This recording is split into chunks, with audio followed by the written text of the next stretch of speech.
இருக்கீங்களா? நான் அவங்க சரஸ்வதி பாட்டி வந்துட்டேன். இன்னைக்கு நாம என்ன கதை பார்க்க போறோம் தெரியுமா? சூழ்நிலைக்கு ஏத்தாப்புல எப்படி இருக்கிறது அப்படின்றத கதையை தான் பார்க்க போறோம். ஒரு ஊர்ல ஒரு பெரிய பணக்கார வியாபாரி இருந்தாரு. ஒரு பம்பாய் நகரத்துல ஒரு பெரிய வியாபாரம் செஞ்சுட்டு இருந்தாரு. அவருக்கு வீட்டுல வேலை செய்யறதுக்கு ஒரு இளைஞன் தேவைப்பட்டான். அதனால அவர் என்ன பண்ணாரு, அவரோட சொந்த கிராமத்துக்கு போய் அங்க இருந்து ஒரு இளைஞனை வீட்டு வேலைக்காக அழைச்சிட்டு வந்தாரு.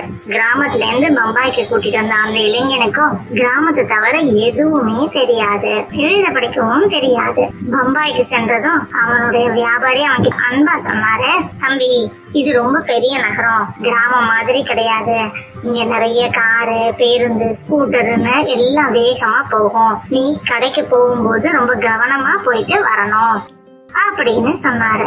அதுக்கு அந்த இளைஞன் தலையாட்டிட்டு சரி முதலாளின்னு சொன்னான். வியாபாரி தொடர்ந்து அவங்கிட்ட சொன்னாரு, நீ கடைக்கு போகும்போது இடது பக்கத்துல இருந்து கார் வந்துச்சுன்னா வலது பக்கமா பாத்து போ.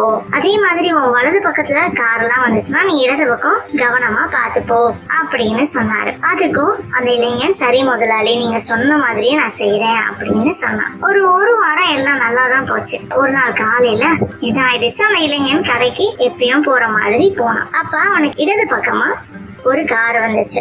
முதலாளி இடது பக்கம் கார் வந்தா வலது பக்கம் போக சொன்னாரே அப்படின்னு நினைச்சிட்டு அவன் வலது பக்கம் போனான். அதே நேரத்துல வலது பக்கமும் ஒரு கார் வந்துச்சு.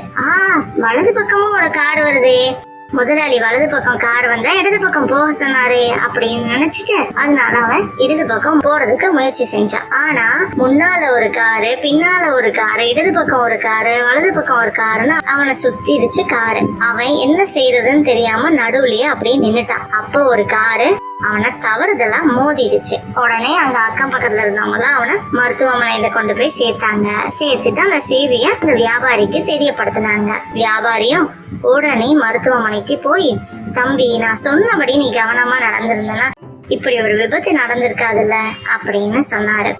படுக்கையில இருந்த அந்த இளைஞன் மெதுவா சிரிச்சுட்டே சொன்னா, முதலாளி நீங்க சொன்னபடிதான் நடந்தேன். இடது பக்கம் ஒரு கார் வந்துச்சு, வலது பக்கமும் ஒரு கார் வந்துச்சு, அதனால நான் நடுவுலயே போயிட்டேன் அப்படின்னு சொன்னான். வியாபாரி தலையில கைய வச்சுக்கிட்டு, அடடா நான் சொல்லாத ஒரு வழியும் நீ யோசிச்சிருக்கணுமே அப்படின்னு சிரிச்சாரு. அன்னையில இருந்து அந்த இளைஞன் எதையுமே அப்படியே பின்பற்றாம முதல்ல நல்லா யோசிச்சு புரிஞ்சுக்கிட்டு அதுக்கப்புறமா செயல்பட ஆரம்பிச்சான். இந்த கதை உங்களுக்கு எல்லாம் பிடிச்சிருந்ததா? பிறர் சொல்லக்கூடிய ஒரு அறிவுரைய நம்ம பின்பற்றுறது ரொம்பவே நல்லது. ஆனா சூழ்நிலைய புரிஞ்சுக்கிட்டு சிந்திச்சு செயல்படுறது அதை விட முக்கியம். அதனால எந்த மாதிரியான சூழ்நிலையில எந்த மாதிரியான சமயத்துல அந்த அறிவுரையை நம்ம எப்படி பின்பற்றணும் அப்படின்றத யோசிச்சு பின்பற்றணும் அப்படின்றதுதான் இந்த கதையில நாம தெரிஞ்சுக்கிறோம். இந்த கதை உங்களுக்கு எல்லாம் பிடிச்சிருந்ததுன்னா உங்க நண்பர்களோட நீங்க பகிர்ந்துக்கோங்க. இப்ப சீக்கிரம் போய் தூங்குங்க. டாடா, நான் போயிட்டு வரேன்.